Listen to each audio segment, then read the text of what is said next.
capítulo de número 16. Deus tem colocado algo no nosso coração e eu quero ser fiel e compartilhar com a igreja do Senhor nessa noite. Evangelho de Marcos, capítulo 16. Glória a Deus. Versículo de número 19 e 20. Evangelho de Marcos, capítulo 16, verso 19 e 20. Quem encontrou, diga amém. Meus irmãos, eu leio hoje na versão NVI, na versão internacional. Ela pode diferir um pouquinho, mas é a mesma palavra, não vai interferir em nada que Deus quer falar conosco, tá bom? Nos diz assim a palavra de Deus: depois de lhes ter falado, o Senhor Jesus foi elevado aos céus, assentou-se à direita de Deus. Então os discípulos saíram e pregaram por toda parte, e o Senhor cooperava com eles, confirmando-lhes a palavra com sinais que a acompanhavam. Quem pode dizer glória a Deus? Amém, meus irmãos. Meus irmãos, todos nós temos a igreja primitiva como referência de igreja, de projeto missionário, é uma referência para cada um de nós. Quando eu leio o Evangelho de Marcos, capítulo 16, nós vemos aqui aquilo que é muito comum as pessoas falarem nos cultos missionários, que é o imperativo de Jesus, falando a respeito do ide, do envio, daquilo que Deus estabeleceu para a igreja, para a continuidade da igreja, que é fazer discípulos. O versículo de número 15, meus irmãos, ele vai trazer isso, né? Ide por todo o mundo. A versão NVI vai falar: vão pelo mundo todo e preguem o evangelho a toda criatura ou a todas as pessoas. Quem crê e for batizado será salvo, porém quem não crê já está condenado. E estes sinais hão de acompanhar aqueles que creem, e não os que creem acompanhar os sinais. Em meu nome expulsarão demônios, falarão em novas línguas, pegarão em serpentes, e se beberem alguma coisa mortífera, não lhes fará dano algum, imporão as mãos sobre os enfermos e os curarão. É interessante que quando Jesus ele dá essas palavras aos seus discípulos, antes disso, se você andar alguns versículos anteriores, a partir do versículo de número 12, a Bíblia vai nos dizer, versículo 14 melhor dizendo, que Jesus apareceu aos 11 enquanto eles comiam. E quando Jesus aparece, a primeira coisa que Jesus faz antes de entregar a tamanha responsabilidade, é que Jesus ele censurou a incredulidade dos discípulos. E quando Jesus censura a incredulidade, ele também censura a dureza de coração, porque na verdade o confronto de Jesus foi algo muito notório quando ele encontra os discípulos. Ele não veio com uma palavra muito confortadora, na verdade ele veio com uma palavra confrontadora, porque eles iriam receber logo após a maior mordomia que alguém pode receber nessa terra, que é a mordomia de fazer discípulos, de pregar o evangelho.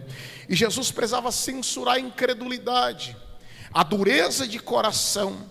E quando Jesus faz isso, que ele entrega o imperativo, que ele entrega a mordomia, que ele entrega a responsabilidade, que ele dá continuidade àquele projeto que ele havia começado, não só através dele, mas que havia sido profetizado em todo o Antigo Testamento, e que veio João Batista, a voz do que clamava no deserto.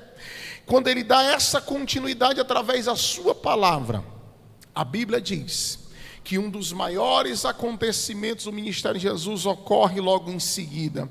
Jesus ele vai em ascensão aos céus, e quando Jesus está indo em ascensão aos céus, depois de lhes ter falado que ele foi elevado aos céus, a Bíblia diz que ele se assenta à direita de Deus. E a Bíblia diz que essa ascensão, ou esse conjunto de coisas, a palavra profetizada, o imperativo entregue, a mordomia que foi entregue aos discípulos, a censura da dureza de coração e da incredulidade, provocou uma reação na vida daqueles discípulos. A Bíblia diz que eles saíram, meus irmãos, e eles pregaram em todas as partes, e eles foram não tendo mais uma seletividade, escolhendo os melhores lugares, não, eles saíram e começaram a pregar em todas as partes. E sabe o que foi que aconteceu? A Bíblia diz que o Senhor cooperava com eles e confirmava a palavra por meio de sinais que se seguiam. Se eu juntar essa informação, aquilo que Lucas vai dizer no final do seu evangelho, a Bíblia diz que quando eles saíram após essas palavras de Jesus, a Bíblia diz que eles saíram com grande júbilo adorando a Deus. Mas se eu juntar, queridos irmãos, com aquilo que Lucas vai falar no primeiro capítulo do seu livro histórico, Atos dos Apóstolos, ou Atos do Espírito Santo, a Bíblia diz que Jesus faz uma recomendação a essa comunidade. Ele disse: olha, ficai em Jerusalém até que do alto vocês sejam revestidos de poder, mas recebereis a virtude do Espírito Santo que há de vir sobre vós, e ser-me-eis testemunhas tanto em Jerusalém como em toda a Judeia, Samaria e até os confins da terra. A Bíblia diz que quando Jesus fala essas palavras, meus irmãos, ele foi elevado aos céus, e a ascensão de Jesus, ele vai subindo. 2 varões aparecem àquela comunidade, eram cerca de 500 pessoas. Eles foram tão impactados com a visão daqueles 2 varões, que aqueles 2 varões faz uma promessa, dizendo que esse Jesus que estava subindo, ele iria voltar para buscar o seu povo santo, meus irmãos. Quem pode dar um brado de glória a Deus aqui nesta noite? Quando Jesus vai aos céus, a comunidade agora está esperando, queridos irmãos, o cumprimento daquela promessa, daquela profecia. E a Bíblia diz que estavam todos reunidos no mesmo lugar, sentados. Eles nem de joelho estavam, porque para Jesus pouco importa a posição do nosso corpo, se o nosso coração está curvado diante da sua presença. A Bíblia diz, meus irmãos, que cumprindo-se o dia de Pentecoste, estavam todos reunidos no mesmo lugar, sentados. De repente ouviu-se um som, como de um vento veemente, impetuoso, que invadiu toda a casa. E a Bíblia diz que todos, não foi só alguns, meus irmãos, foram todos foram cheios do Espírito Santo e começaram a falar em outras línguas, conforme o Espírito de Deus lhes concedia que falassem. Eles estavam agora, meus irmãos, mergulhados nessa nova dimensão do Espírito Santo, que Jesus já havia falado, e sempre que ele falava, ele envolvia a obra missionária com essa nova dimensão do Espírito Santo. Você lembra que Jesus falou o seguinte: olha, pedi, dar-se-vos-á, buscai e achareis, batei e abri-se-vos-á, porque todo que pede recebe, o que busca encontra, o que bate a porta se abre. Qual filho que pedindo pão o pai vai dar uma pedra, pedindo peixe ele vai dar um escorpião? Se vós sendo maus sabeis dar boas dádivas aos vossos filhos, quanto mais o Espírito Santo, quanto mais o Pai Celestial dará o Espírito Santo àqueles que lhe pedirem. A Bíblia diz, meus irmãos, que Jesus também havia profetizado e dito: olha, eu vou para o Pai, mas não vos deixarei órfãos, vos enviarei outro Consolador. A Bíblia diz, meus irmãos, que ele falou, ele profetizou que estaria conosco todos os dias até a consumação dos séculos. Então o Espírito Santo, ele faz parte desse projeto evangelístico, desse projeto missionário. Quando os discípulos e a comunidade receberam, eram cerca de 120, eles estavam tão cheios dessa nova dimensão de Deus, Eles estavam tão cheios dessa nova direção, desse dedo indicador de Deus apontando qual era a direção dele para a igreja do Senhor, que a Bíblia diz que havia prosélitos religiosos. Eles olharam para aquela comunidade cheia de Deus e disseram: não é possível, esses varões estão falando em nossa própria língua materna, porque ser cheio do Espírito Santo, irmão, não é o quanto você tem dele, mas é o quanto ele tem de você em favor da mordomia. Ser cheio do Espírito Santo, quando eu estou envolvido com a sua obra, ele faz de mim alguém que não consegue ficar calado, irmão, diante da adoração comunitária, porque ser cheio do Espírito Santo é a gente verbalizar aquilo que Deus colocou dentro do nosso coração. É por isso que todas as vezes que Deus enche alguém na Bíblia, você vai ver as pessoas dizendo o seguinte: e começaram a falar, e começaram a profetizar, e começaram a verbalizar, porque o Espírito de Deus, ele nos leva a uma outra dimensão, e a gente precisa externar isso de uma forma gloriosa. Eu venho nessa noite, meus irmãos, profetizar a palavra de Deus sobre as vossas vidas, e dizer que existe ainda mais de Deus para cada um de nós, meus queridos irmãos. Existe algo que Deus quer fazer através do seu Espírito, e somente através do seu Espírito a obra de Deus, ela vai perdurar sobre as nossas vidas. Se você acredita nisso, levante as suas mãos e glorifique a presença de Deus esta noite.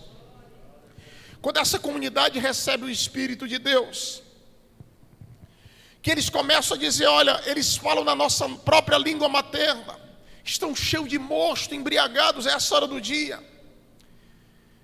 Quem se levanta, irmãos, ali para defender tudo aquilo que estava acontecendo é Pedro. Não mais um Pedro dominado pelas emoções, não mais um Pedro que falava sem pensar, mas agora um Pedro que estava em uma nova fase da sua vida, que era um homem cheio do Espírito Santo, meus irmãos. Pedro se levanta naquele momento e diz: olha, esses homens não estão embriagados a essa hora do dia, como vós pensais, não. Esses homens estão debaixo do cumprimento de uma promessa. Esses homens estão vivenciando aquilo que o profeta Joel profetizou: eis que nos últimos dias derramarei do meu Espírito sobre toda a carne, vossos filhos e vossas filhas profetizarão, os jovens terão visões, os velhos sonharão sonhos, e há de ser naqueles dias que até sobre servos e servas, os empregados das famílias judias, eu derramarei do meu Espírito, diz o Senhor dos Exércitos. Quando Pedro começa a falar sobre o Evangelho da Graça, ele começa a defender a obra do Cristo que estava acontecendo naquele momento, irmão. E quando ele faz o apelo no primeiro sermão de alguém que alguns dias atrás estava jogado para escanteio, ou pelo menos se sentindo separado desse grande projeto, o Espírito de Deus mudou tudo, irmão. E quando Pedro começa a profetizar a palavra do Cristo, a Bíblia diz que cerca de 3.000 almas se agrega àquela comunidade. Você já parou para pensar?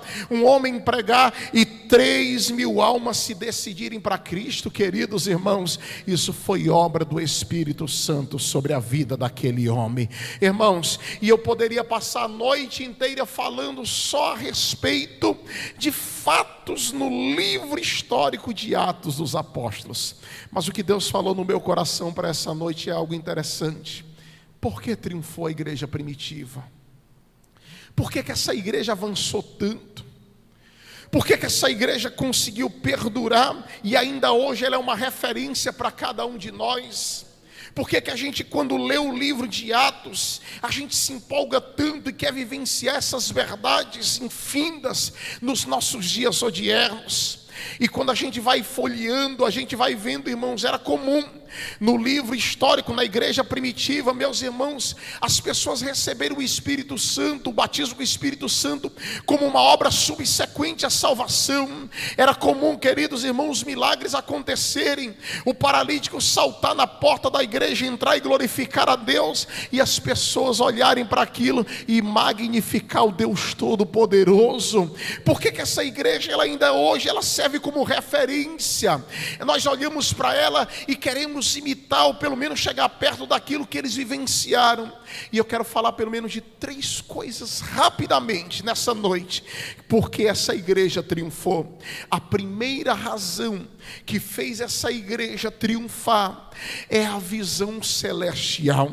Se você olhar o versículo de número 20, versículo 19, melhor dizendo, eles tiveram a visão do Cristo ressuscitado, do Cristo que saiu daquele túmulo vazio, do Cristo que não ficou mais preso lá naquele túmulo, naquele esquife, não. Eles tiveram a visão de um Cristo glorificado sendo elevado aos céus. Queridos irmãos, quando nós olhamos para essa igreja, nós vemos que essa igreja ela tinha do que eu vou denominar de visão celestial, e somente a visão ela vai fazer com que nós cheguemos mais longe do que aquilo que nós poderíamos chegar através do nosso braço ou da nossa força.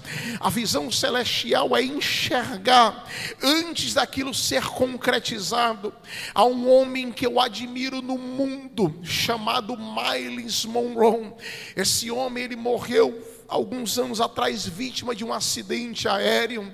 Esse homem escreveu um livro chamado Os Princípios e o Poder da Visão, e ele vai falar que a visão, ela é aquilo que locomove, que nos leva a ir adiante do que Deus colocou em nossas vidas. Esse homem, meus irmãos, ele é um homem conceituado no mundo, ele já treinou líderes em mais de 100 nações, ele já deu treinamento para as maiores lideranças aqui do Brasil, dos Estados Unidos, de tantos outros lugares. Mas quando ele tinha 8 anos de idade, no colégio, a professora chegou para ele e disse: Myles, você nunca vai ser ninguém na vida.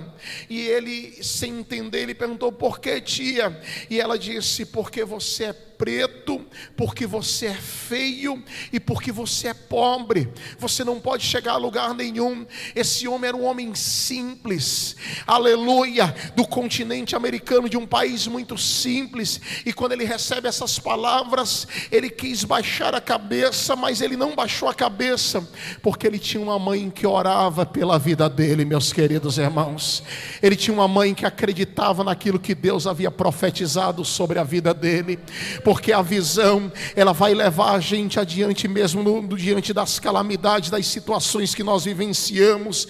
A visão, ela vai levar a gente muito mais longe daquilo que nós acreditamos. Deixa eu dizer uma coisa para nós essa noite. Eu quero profetizar sobre a sua vida hoje. Eu quero dizer que nessa noite Deus está ampliando a visão de muitos de nós aqui neste lugar. Você lembra que o livro do profeta Isaías, no capítulo de número 6, a Bíblia vai nos informar que Isaías, ele teve uma visão no ano em que morreu rei Uzias. Eu vi o Senhor assentado sobre um alto e sublime trono, o seu séquito enchia todo o templo, havia um conjunto de serafins que declarava numa liturgia só: santo, santo, santo é o Senhor dos exércitos. Isaías, quando viu aquela visão, irmãos, dos anjos adorando a Deus, os serafins, ele ficou tão impactado. Ele viu quando havia, meus irmãos, um serafim que tinha uma tenaz na mão. Ele tinha 6 asas, com 2 cobriu os pés, com 2 cobriu o rosto e com 2 voava. Ele foi lá, irmão, tirou uma brasa viva do altar, foi até o profeta Isaías, tocou na boca dele, porque quando nós estamos dispostos a fazer a obra de Deus, a primeira coisa que Deus vai tocar nas nossas vidas é os nossos lábios, para começar a profetizar aquilo que Deus quer que a gente profetize. Levante as suas mãos aqui nesta noite, meus irmãos. Quantos podem glorificar a presença de Deus aqui neste lugar? Quantos podem exaltar a presença do Senhor aqui neste lugar? Deus está falando conosco de uma forma gloriosa, está dizendo: ei, eu quero abrir a sua visão, eu quero ampliar aquilo que você já está recebendo de Deus. Eu não vim pregar nada diferente do que o pastor Francimar já prega aqui, irmão. Eu vim pregar o mesmo evangelho, a mesma palavra, talvez num estilo diferente, mas é a mesma palavra. E Deus está dizendo: abra sua visão para aquilo que eu estou fazendo e vou continuar a fazer nesta casa, para a glória do nome poderoso de Jesus. Você pode dar um brado de glória a Deus, meu irmão?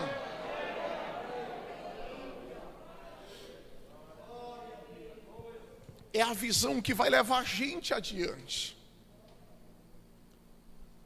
Você já reparou quando Deus ele nos abraça através da sua graça, através da salvação? A maneira como Deus trata cada um de nós, irmão, é como um recém-nascido.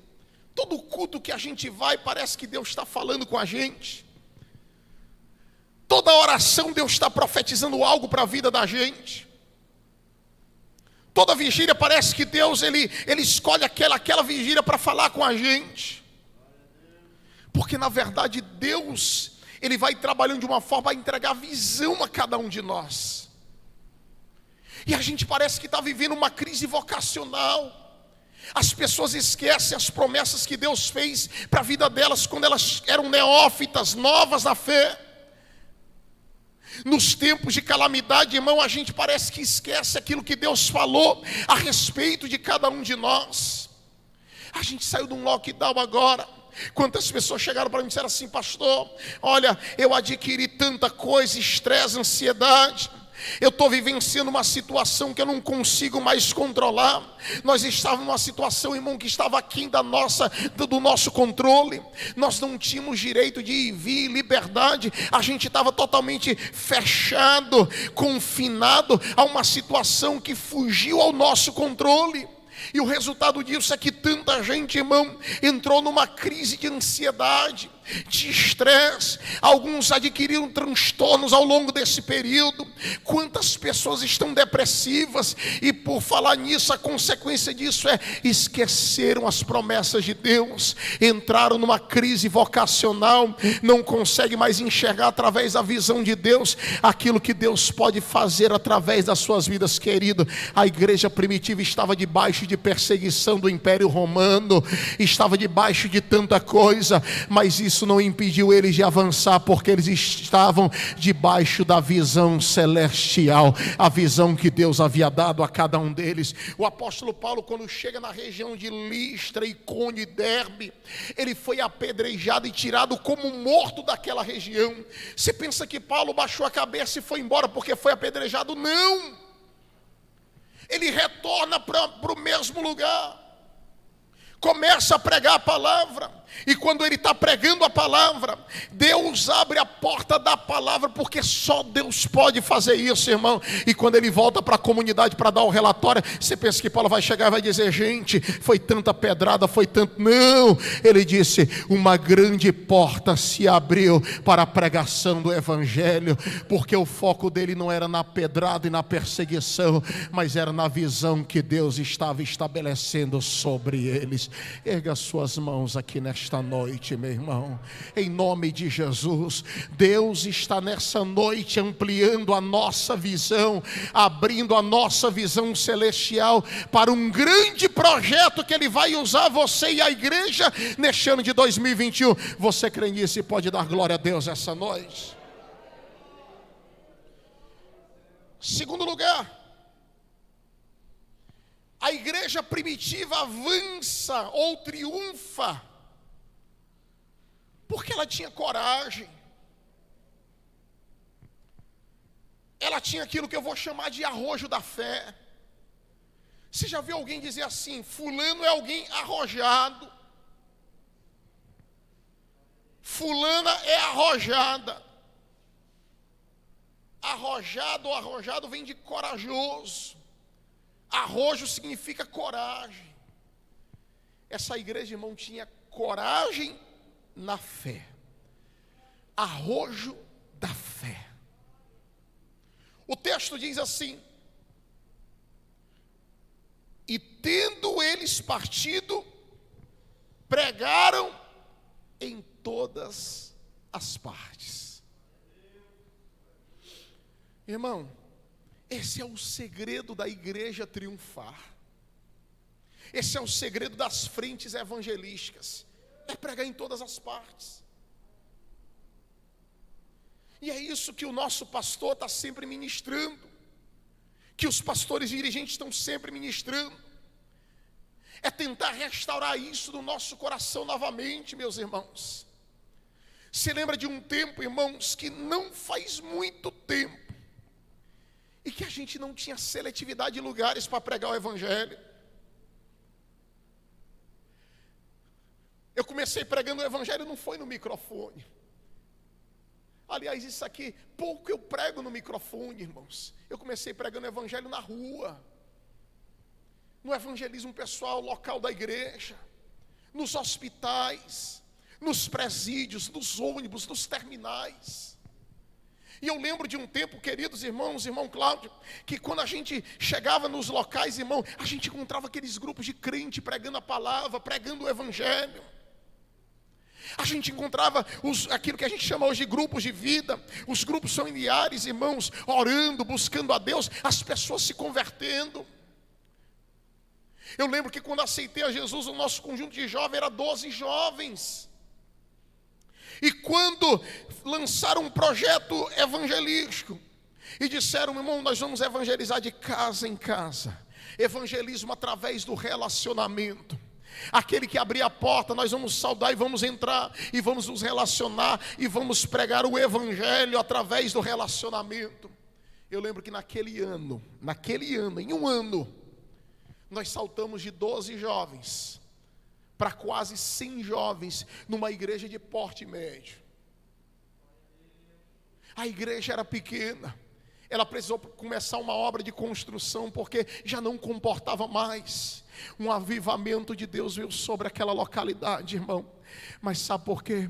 Porque havia gente arrojada na fé. Deus só pode usar alguém que tem coragem. E quando eu falo em coragem, irmão, eu não estou falando só de microfone. Eu estou falando, irmãos, naquilo que Deus colocou já dentro do seu coração para fazer no contexto do reino. Porque todos nós temos um lugar no reino de Deus, alguma coisa para fazer. E talvez você esteja me ouvindo nessa noite dizendo, pastor, eu sou alguém que Deus chamou para pregar o evangelho na universidade. Irmão, vai em frente, Deus vai te usar para a glória do nome dEle. Outro dia eu dizia na nossa sede, você sabe como foi que começou o avivamento Vineyard? A gente canta essas músicas ao longo dos anos, no mundo todo. O avivamento Vineyard, irmão, começou dentro de uma universidade. 3 ou 4 jovens que começaram dizendo, chegaram para o reitor e pediram uma salinha, para eles começarem a orar e adorar a Deus. E quando eles começaram em poucas semanas a salinha, eles pediram uma sala maior. Em poucas semanas depois, a sala maior, eles pediram o auditório da universidade. Em pouco tempo depois, irmão, eles pediram um auditório maior. E quando foi meses depois, já não comportava mais, porque o avivamento estava espalhado. Eles pediram o campus, o gramado do campus, eles adoravam do lado de fora, porque não cabia mais dentro aquilo que Deus estava fazendo, irmãos, porque o Espírito de Deus é assim. Eu ainda sou daqueles que acreditam que o Espírito de Deus, ele pode fazer na vida de um homem, irmão. Ele só precisa de gente corajosa, de gente que tenha visão de Deus, de gente que esteja disposta, Senhor, eis-me aqui, eu quero fazer a tua obra, a tua vontade. Aí ele vai te usar e vai fazer para a glória do seu santo nome. Você pode dar um glória a Deus aí, meu irmão? Arrojo da fé. E em terceiro lugar, para a gente terminar, pastor, o que essa igreja tinha, que ela triunfou tanto? Ela tinha visão celestial, ela tinha arrojo da fé, e está no texto que nós lemos, ela tinha a cooperação divina. Irmão, o texto diz assim, e o Senhor cooperava com eles, confirmando-lhes a palavra com os sinais que a acompanhavam. Avivamento, irmão, é Deus decidir cooperar conosco na sua obra.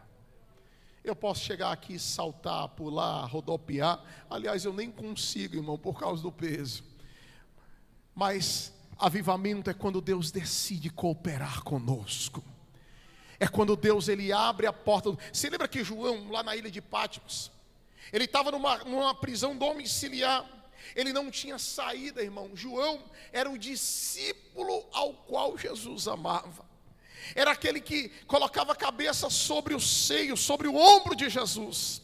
E quando ele estava preso, a Bíblia diz, numa prisão domiciliar, ele não tinha saída, irmão. E Jesus aparece a ele, começa a falar sobre as 7 igrejas da Ásia, e no capítulo de número 4 diz assim: e depois destas coisas, olhei para o céu, e eis que vi uma porta aberta, e uma voz que dizia: sobe aqui, e mostrar-te-ei as coisas que devem acontecer. Avivamento, irmão, é Deus abrir a porta do céu e nos convidar para experimentar o que acontece lá em cima. Deus precisa cooperar conosco. Deus precisa colaborar com a vida da gente. Irmão, os maiores avivamentos da história da igreja, aquilo que Deus realizou na história da igreja, através da história bíblica, Deus só fez porque Ele decidiu cooperar e colaborar. E pouco importa a forma como você transmite a palavra ou prega, a forma como você canta, ou a forma como você profetiza. Não, querido, é claro que Deus precisa que a gente esteja preparado, mas Deus está falando conosco o seguinte: olha, nós precisamos receber a cooperação de Deus, porque é ela que vai fazer a gente alcançar as vidas que precisam ser alcançadas nessa localidade. A igreja primitiva triunfa, irmão, porque ela tinha a cooperação de Deus. Deus colaborava com aquela igreja, Deus colaborava com aquele povo, Deus colaborava com aquela comunidade. Nós precisamos, irmãos, restaurar isso. Nós precisamos trazer Deus de volta à nossa mordomia. Parece que a gente faz as coisas mecanicamente, parece que a gente se acostumou ou encontrou o jeito de fazer, mas, irmãos, o jeito certo de fazer é Deus colaborando conosco. Eu nunca me esqueço das palavras de um grande homem na década de 50 do século passado, chamado Leonardo Ravenhill. Ele chegou a dizer o seguinte: olha, se Deus retirasse o Espírito Santo da terra, 90% das igrejas funcionariam normalmente, porque naquela época já existia a independência do Espírito quanto à atuação do Espírito Santo. Já não havia uma dependência 100%, e nós precisamos chegar numa época, chegamos agora no século 21, meus irmãos. Deus está sacudindo esta terra, e o alvo de Deus é falar com a igreja, é dizer para a igreja: olha, eu ainda tenho novas formas de trabalhar, eu tenho um jeito de agir, eu quero trabalhar na vida da igreja. E Deus não está mais usando as estrelas gospel, irmão. Deus não está mais usando essa gente. Deus está usando você e eu, que estamos debaixo da mão soberana de Deus, e Ele quer trabalhar na nossa vida para a glória do santo nome de Jesus. Levante as suas mãos aqui nessa noite, irmão. Eu estou pregando e sentindo o peso dessa palavra nesta noite.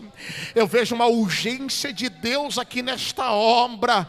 Eu vejo Deus querendo usar pessoas mais ainda nesta obra. Deus quer usar a sua vida. Ele está dizendo: olha, eu estou abrindo a sua visão para o que você ainda não enxergou. Eu estou te dando mais coragem na fé, e eu vou começar a colaborar com a tua vida, com o teu ministério, com aquilo que eu entreguei nas suas mãos. Se você acredita nisso, levanta a tua mão e dá um brado de glória a Deus essa noite.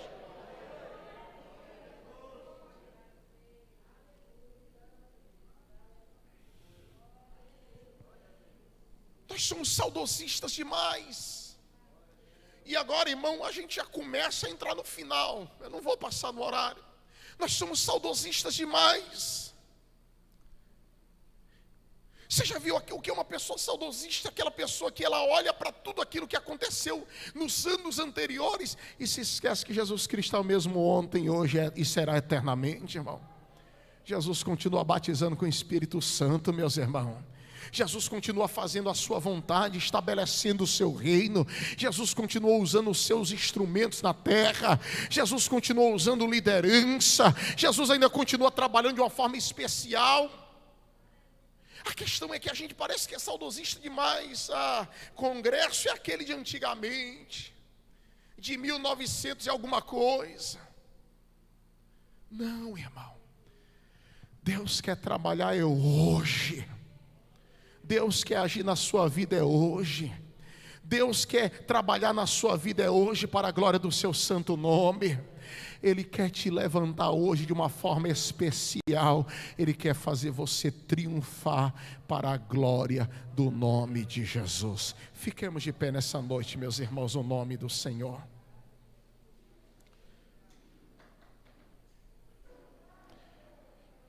Feche os seus olhos nessa noite. A mensagem é simples, porque eu quis ser fiel àquilo que Deus colocou no nosso coração para essa noite. Mas eu venho nessa noite em nome de Jesus profetizar sobre você. Deus tem urgência, irmão. Deus tem urgência sobre a vida de pessoas aqui hoje. Feche os seus olhos. Feche os seus olhos essa noite. Pai, eu acabei de pregar a Tua palavra nesta noite. Eu quero Te agradecer, Senhor, por esse momento tão especial, que nós ouvimos a Tua voz, que nós louvamos o Teu nome e vamos Te adorar agora mais uma vez. Senhor, quando nós olhamos para essa igreja primitiva, Pai, oh, saudade, Senhor. Saudade de um tempo em que nem éramos nascidos, mas que o Teu Espírito testemunha no nosso espírito, Pai. Oh, recalabacharabacandarabai.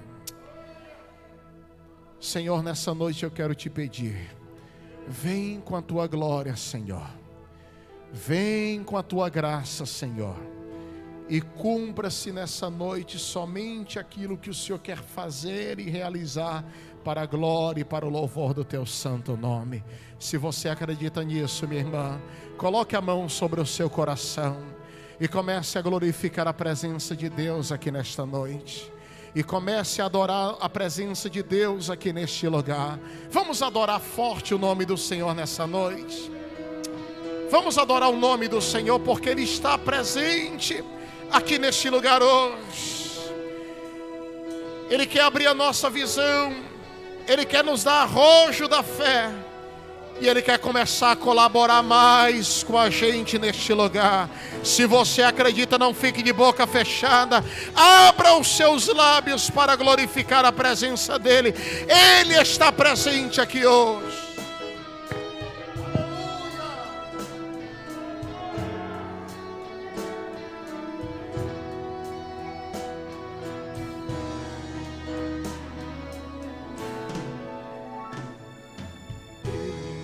Acima de tudo, além do universo, para te ajudar. Ele está bem perto dos montes e vales, atravessam por ti. Vamos adorar o Senhor. Sabe onde fica a dor de um coração ferido, sabe levantar o ego caído e as obras do mal, Ele sabe dar fim. Cante, igreja. Eu não conheço você, nem sei. Te assola agora, fale com Jesus, fale com Jesus. Oh, levante as suas mãos e adore a Ele. Escute. Se a escuridão da angústia tomou sua estrada, você faz de tudo, luta e não vê nada. Ele é a luz, Ele é a luz. Cante, igreja. Eu te pedi.